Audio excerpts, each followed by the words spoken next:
El Teatro Agua y Luz es considerado un patrimonio arquitectónico de la República Dominicana y uno de los escenarios artísticos más importantes del Caribe durante el siglo XX. El 20 de diciembre de 1955, Rafael Leónidas Trujillo Molina inauguró la Feria de la Paz y la Confraternidad del Mundo Libre para celebrar sus 25 años en el poder y mostrar al mundo los logros económicos, sociales y tecnológicos alcanzados por su régimen. Para albergar a las presentaciones de las 42 naciones invitadas, se construyeron en un área rocosa de unos 800.000 metros una serie de edificaciones que incluyeron teatros, hoteles, pabellones y avenidas en un perímetro comprendido entre las actuales Avenida Independencia y la Avenida 30 de Mayo. Dentro de estas estructuras destacan el edificio que aloja en la actualidad al Ayuntamiento del Distrito Nacional, el Congreso Nacional, el edificio de la CDEE, el Instituto de Recursos Hidráulicos, el Consejo Estatal del Azúcar CEA, la Lotería Nacional y el Teatro Agua y Luz, entre otros. El Teatro Agua y Luz, Angelita y su fuente fueron concebidos por el dictador tras un viaje que hizo a España en 1954 para visitar a su homólogo Francisco Franco, por quien sentía gran admiración. El generalísimo aprovechó el periplo para conocer la ciudad de Barcelona, donde quedó impresionado con la monumental fuente luminosa de Montjuïc, creada por el ingeniero catalán Carlos Buigas, por lo que se puso en contacto con este para que replicara una en suelo criollo. La llegada del profesional al país con su equipo de trabajo provocó el desagrado del ingeniero Guillermo González Sánchez, quien estaba a cargo de la compleja obra de la Feria de la Paz. Obviamente Guillermo González nunca estuvo de acuerdo, pero como se está tratando de una dictadura, pues inmediatamente tuvo que aceptarlo.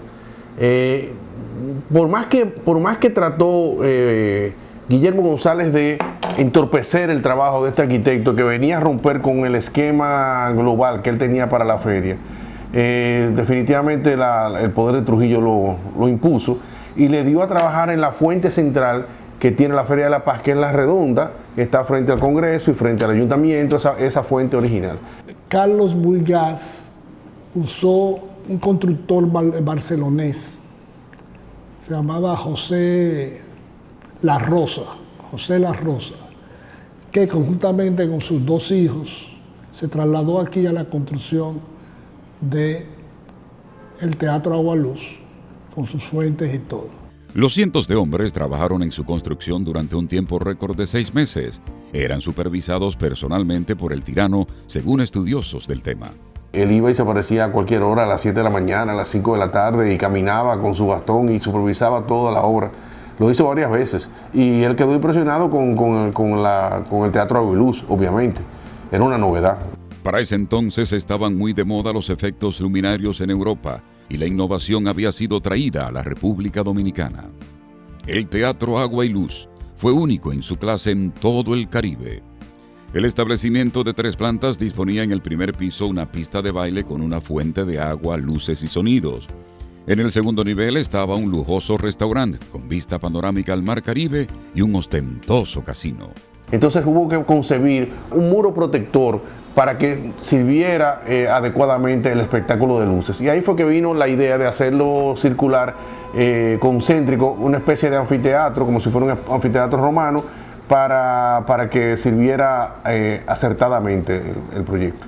Mientras que entre el primer y segundo nivel tenía un mezanini y en la tercera planta estaba ubicado el Music Palace, un amplio y moderno centro de diversiones con 2 pistas de baile donde habitualmente tocaban las orquestas Presidente Trujillo y la Superorquesta San José. Yo te estoy oyendo, mi cielo, que me quiere dar todo tu amor sincero, mi cielo, puro y de verdad. En el Cerro Verde, mi cielo, te voy a esperar para que gocemos, mi cielo, por la madrugada. ¡Sí! El teatro se extendía ante los espectadores en una amplitud de aproximadamente 80 metros. El pupitre de telecomando estaba instalado en una cabina situada frente al teatro de agua y debajo de la pista de baile.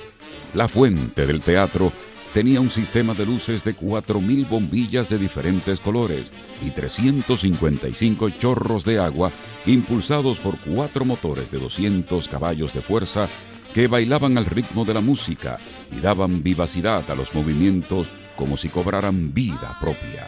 Una fuente automatizada pero no totalmente independiente, era manual. O sea, lo que pasa es que estaba la música y estaba como una consola, y una consola que había un operario. El operario tenía unos botones, y entonces en el compás de la música él sabía cuál botón daba y cuál botón sacaba, y en ese momento se hacía un efecto de luz que prendían, por ejemplo, los chorros laterales, los chorros del centro con una luz oscura o una luz clara, etcétera. Era una composición de él que estaba atento a la consola, pero no era una cosa totalmente automatizada, era semiautomática, era manual realmente. Y para manejar la fuente con las luces, trabajaban 28 personas, corriendo y cerrando válvulas una que otra. Previo a inaugurar el Teatro Agua y Luz, se efectuó un despliegue de anuncios en los medios de comunicación de la época que anunciaban la llegada al país de importantes personalidades del ámbito político, empresarial, social y del jet set nacional e internacional. El impresionante Teatro Agua y Luz abrió sus puertas durante la semana inaugural de la Feria de la Paz y Confraternidad del Mundo Libre, que se llevó a cabo del 25 al 31 de diciembre de 1955.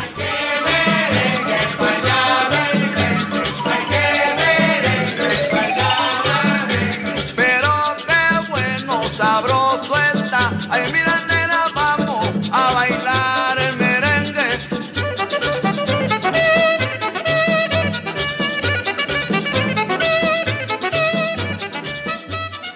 El teatro sirvió de fondo a los espectáculos del conjunto ferial. El 25 de diciembre de 1955, en el lugar se presentó la prestigiosa revista musical francesa de El Lido de París.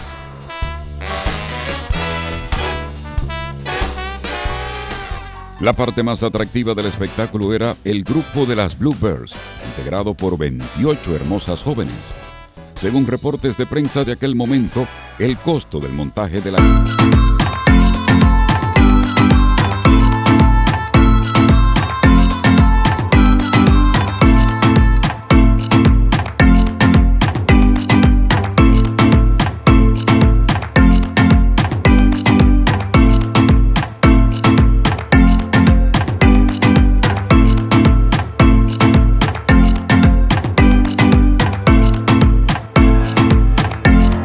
Agua y Luz. Su entrada era exclusiva. Los precios de las boletas, bebidas y comidas eran muy costosos. Se hizo para el esparcimiento de personas de alto poder adquisitivo que podían sentir el esnobismo, el deseo de tener un lugar exclusivo a los niveles que se pensaban del primer mundo, de las grandes ciudades del mundo, Nueva York, París, Barcelona, etcétera. Y entonces, por supuesto, ese es un núcleo muy cerrado. Trujillo quería competir con las grandes revistas de La Habana, ¿no? Lo que La Habana ofrecía para el turismo norteamericano, y quería tener una plataforma para que los grandes inversionistas norteamericanos se sintieran a gusto en la República Dominicana y ofrecerles atractivos a la altura de sus ciudades, de las ciudades norteamericanas y de Europa. El local llegó a estar a la altura de las grandes capitales del mundo y se convirtió en un referente a nivel nacional e internacional. En este emblemático escenario se filmaron algunas escenas de películas como El Padrino 2. Damas y caballeros, el Rock Tropicol tiene el placer de presentar el espectacular show de Año Nuevo con su artista exclusiva Yolanda.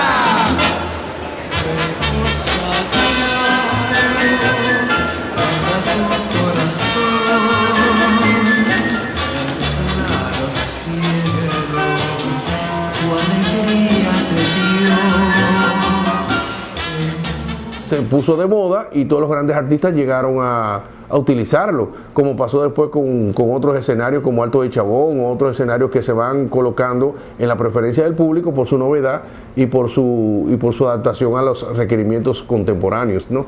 Obviamente que fue un lugar de primera y llegar todas esas personas a actuar ahí le daban un realce y una importancia a ese lugar que hoy en día ya son emblemáticos y están guardados en la memoria del pueblo dominicano.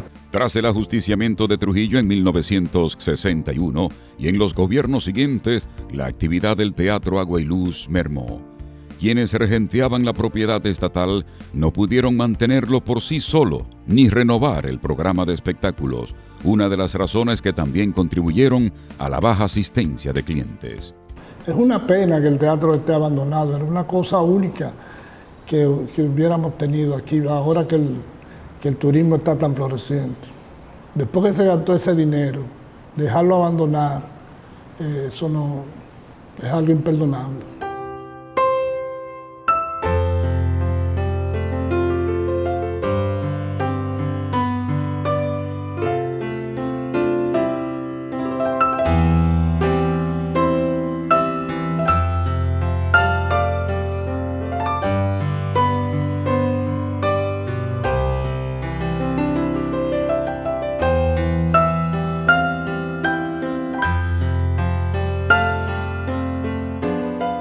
Son de las cosas que el gobierno o los gobiernos heredan y después no saben qué hacer con él, porque el gobierno tiene demasiado necesidades y demasiado responsabilidades, y ocuparse de un teatro para fines de nightclub no es la naturaleza del gobierno dominicano. Entonces es un bien nacional, un bien que pertenece al pueblo dominicano, y no ha habido ahí un ejercicio de suma entre el sector privado y el sector público que fuera eficiente, como ha pasado con otros ejemplos a nivel nacional en áreas como el turismo. Ahí ha faltado un poco de gestión, un poco de visualización y un poco de creatividad para que eso vuelva a ser lo que debería ser. El brillo del otrora Teatro Agua y Luz se apagó a mediados de los años 80, durante el gobierno de Joaquín Balaguer. Con su cierre desapareció el lujo y majestuosidad que lo caracterizaban. En 1988, el Teatro Agua y Luz fue declarado Patrimonio Nacional, mientras que su autor, Carlos Huigas, fue condecorado con la Orden al Mérito Duarte Sánchez y Mella. En los últimos años, varias empresas han tratado de reconstruirlo, pero las gestiones han fracasado. A más de 60 años de su construcción, el Teatro Agua y Luz ha sobrepasado los embates del tiempo. La esplendidez del escenario artístico más importante del Caribe se mantiene viva en la memoria de los dominicanos y en las páginas de nuestra historia.